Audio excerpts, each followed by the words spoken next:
She says, we become a nation of navel gazers who have it so easy that our free time is spent arguing over whether someone with a, let's call it unit downstairs, can be a chick, holding great leaders of the past to impossible standards of the present and adding new genders to the grievance menu every 5 minutes.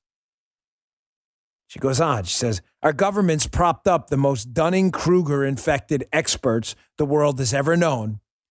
And yet they still keep shouting, trust the science, because they've turned science into a religious cult that'll brook no dissent. She goes on.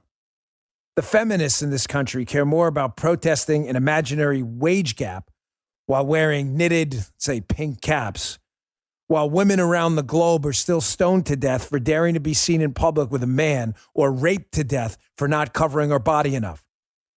Our military leaders are more concerned with dumbing down PT requirements and psych requirements so they can create an armed force that's more adept at examining their privilege than waging a war.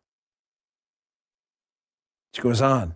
Our political leaders on both sides do absolutely nothing for the good of this nation or its people because they're too focused on money laundering, fundraising, so they can perpetuate their power and get rich off the backs of the taxpayers. The mega corporations and billionaires have banded together and are essentially running this country as the bastard hate child of an oligarchy and a technocracy because our elected politicians are feckless, let's call them dimwits, that don't want to do any actual work. She concludes. The anti-Trump zealots spent 4 years turning over every rock, analyzing every word, dissecting every action, crying the 25th Amendment every time he mispronounced a word. They attacked him relentlessly for not listening to the sage advice of the intelligence agencies and State Department. But in 4 years, Trump never came close to effing things up as bad as Biden has in 7 months.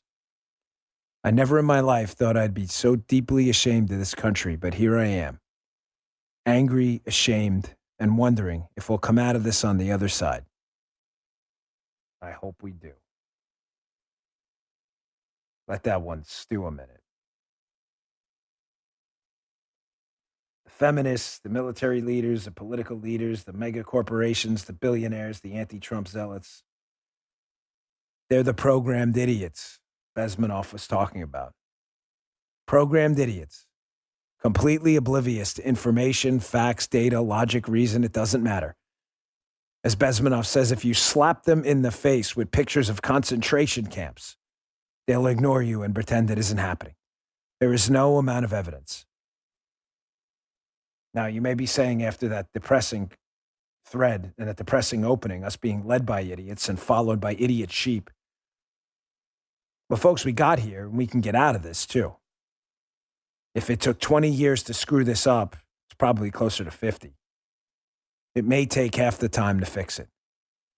And the way they did it through a generation of educating kids how much this country sucks, then we can start to educate them how great this country is too.